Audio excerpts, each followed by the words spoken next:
¿De qué se trata la Biblia? ¿Podemos confiar en ella como palabra de Dios? ¿De qué me sirve a mí este libro que parece tan antiguo?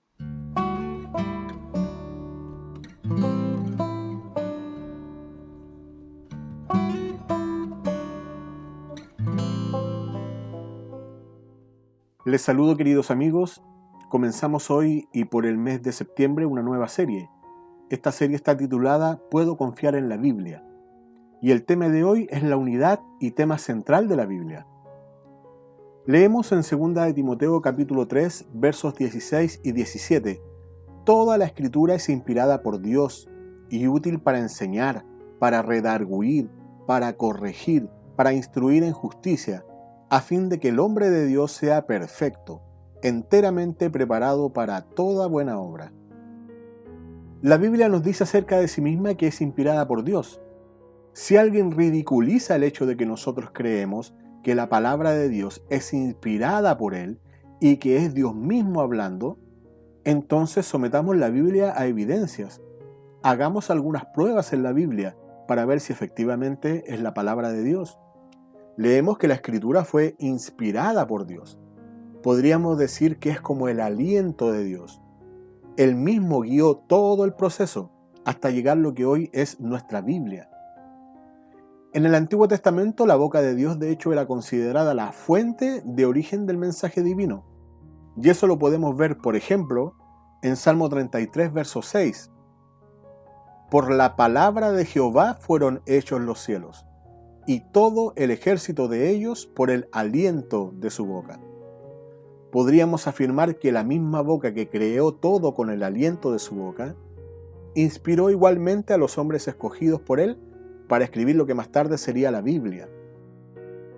Por lo tanto, estos hombres no escribieron lo que a ellos se les ocurrió o el producto de su imaginación, sino que fueron guiados por el Señor.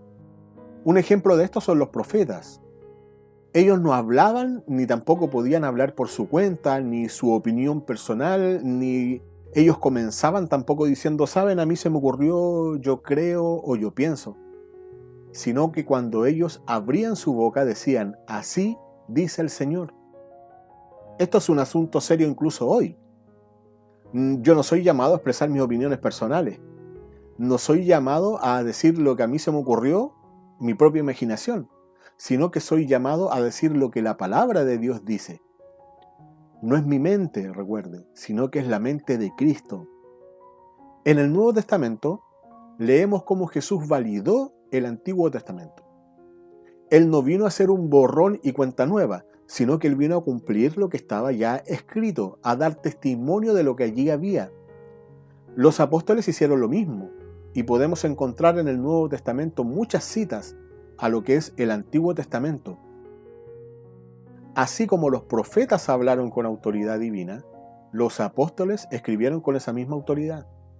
Por lo tanto, hay abundante evidencia de que la Biblia confirma y afirma su autoridad divina.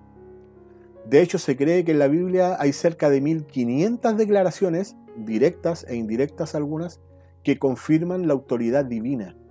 Pero es probable que el cuestionamiento siga. Que la Biblia diga 1500 veces de sí misma, que es la palabra de Dios, no significa que lo sea, me dirá usted. Bueno, veamos más evidencia. La Biblia contiene 66 libros y fue escrita por al menos 40 autores. Y estos 40 hombres no se contradicen entre sí, más bien se complementan. Yo sé que tal vez hoy se podrían juntar 40 escritores y escribir, no sé, la historia de Chile en los últimos 50 años. Y a lo mejor esos 40 autores, claro, con alguna dificultad, pero lograrían sacar un buen libro coherente, sencillo, práctico, verdadero, donde den testimonio de lo que ha pasado en Chile estos últimos 50 años. Entonces usted me va a decir, claro, yo puedo juntar 40 autores también para hacer un libro. ¿Qué tiene de sorprendente entonces que la Biblia tenga 40 autores distintos? Y que cada libro cumpla con un propósito central, si yo puedo hacer lo mismo, hablando de la historia de Chile. Bueno, analicemos qué tiene de especial la Biblia sobre esto. ¿Cuál es el mérito en la palabra de Dios?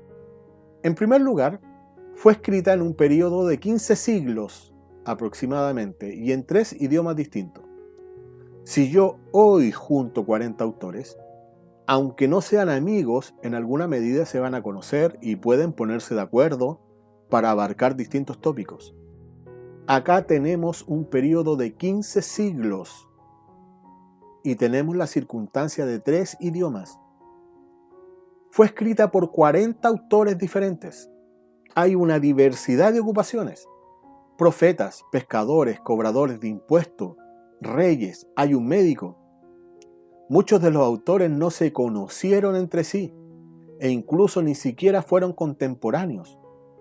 Pese a esta diversidad tanto de oficios, de idiomas, de nivel educacional, si usted quiere ponerlo desde ese punto de vista, ni siquiera teniendo la diferencia cultural de países en los que vivían, la Biblia tiene un tema central y cada libro tiene una coherencia propia que ayuda a todo el conjunto.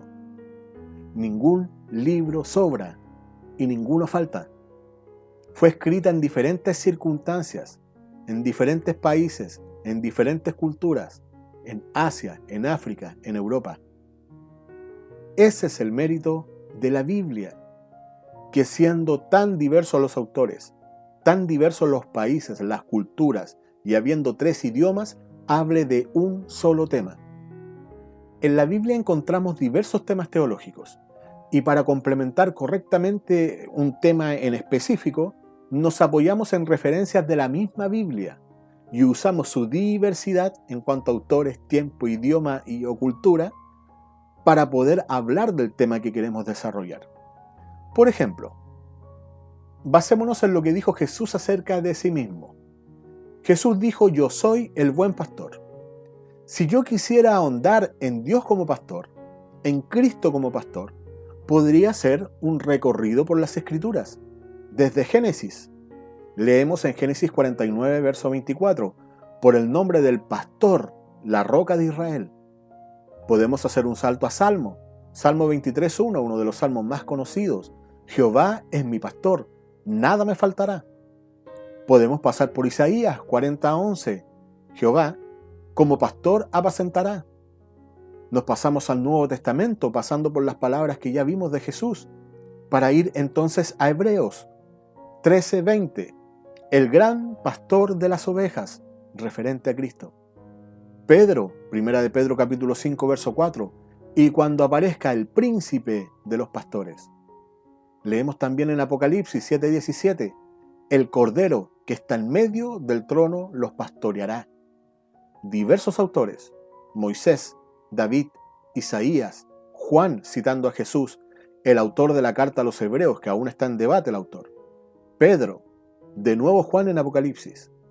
Diversas épocas, distintas costumbres, culturas, idiomas de escritura, diversos oficios del escritor, un rey, profetas, pescadores, sin embargo, un solo tema.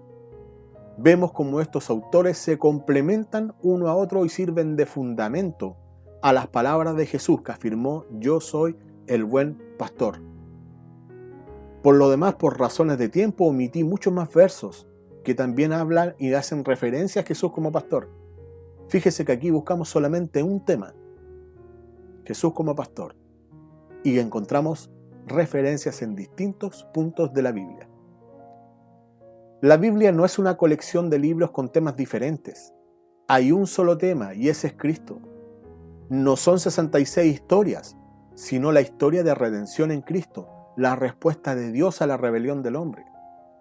Jesús nos confirma esto y nos deja un mandato. Leemos en Juan 5, verso 39, escudriñad las Escrituras, porque a vosotros os parece que en ellas tenéis la vida eterna, y ellas son las que dan testimonio de mí. Nos deja un mandato, escudriñad, es un imperativo, no es una opción. No dice si quieren, si tienen tiempo, si les interesa, no, dice escudriñad. Jesús afirma que las Escrituras lo señalan a Él. Y los apóstoles también entendieron esto. También entendieron que Jesús es el centro. Ignorar la Biblia, amigos, es ignorar a Cristo. Ignorar la unidad y tema central de la Biblia es ignorar una obra de arte hecha por Dios, en la que por misericordia usó diversos hombres para su propósito. ¿Cómo debo responder a esto? En primer lugar, con humildad. No soy digno de tener un ejemplar de este maravilloso libro en mi casa. Hubo gente que dio su vida para que yo pueda tener un ejemplar en mi idioma. Por lo tanto, la humildad me debe llevar en segundo lugar a la obediencia. Jesús nos ordenó escudriñar las Escrituras. Leemos también lo que Pablo le dice a Timoteo. Segunda de Timoteo 2:15. Esfuérzate para presentarte a Dios aprobado, como obrero que no tiene de qué avergonzarse y que interpreta rectamente la palabra de verdad. La obediencia implica esfuerzo. No puedo interpretar rectamente algo que no conozco, algo con lo cual no me relaciono. Un autor expresa que nuestro mayor problema al estudiar la Biblia es la pereza. Dios, a través del Espíritu Santo, nos puede dar la fuerza diaria para estudiar su palabra, pero me debo esforzar. En tercer lugar, el conocimiento adquirido no es para yo ser más sabio y solo abundar en letras, hacer un ejercicio intelectual. Más bien, el propósito es conocer mejor al Dios que servimos y adoramos. Así podemos permitir una mejor relación con Él al conocerle de mejor manera. También tiene otro propósito, que es que la palabra de Dios no es un tesoro para egoístas, es un tesoro para compartir. Hay suficiente para todos. Otra vez leemos a Pablo aconsejando a Timoteo. Primera de Timoteo 1:15. Palabra fiel es esta, y digna de ser recibida por todos, que Cristo Jesús vino al mundo para salvar a los pecadores, de los cuales yo soy el primero. No es un mensaje para guardar, sino un mensaje para compartir. Todos deben de saber que Cristo vino al mundo para salvar a los pecadores. ¿Cómo puedo entonces conocerle cada día mejor? ¿Cómo puedo saber mejor acerca de Cristo? Como dice la popular canción infantil, lee tu Biblia y ora cada día si tú quieres crecer. Oramos. Padre bendito, queremos agradecer por tu palabra. Gracias porque podemos tener el privilegio, el maravilloso don de tener tu palabra, el testimonio de Cristo en nuestro idioma. Ayúdanos a ser humildes y a darnos cuenta que esto es pura gracia. Guíanos para ser obedientes a tu mandato, que esté en nosotros el deseo de conocerte mejor cada día y que podamos también compartir con nuestros hermanos y con aquellos que no te conocen, Señor. Saber y darnos cuenta que necesitamos el Evangelio de Cristo todos los días. Ayúdanos en este propósito. En tu nombre, Jesús, humildemente lo pedimos. Amén.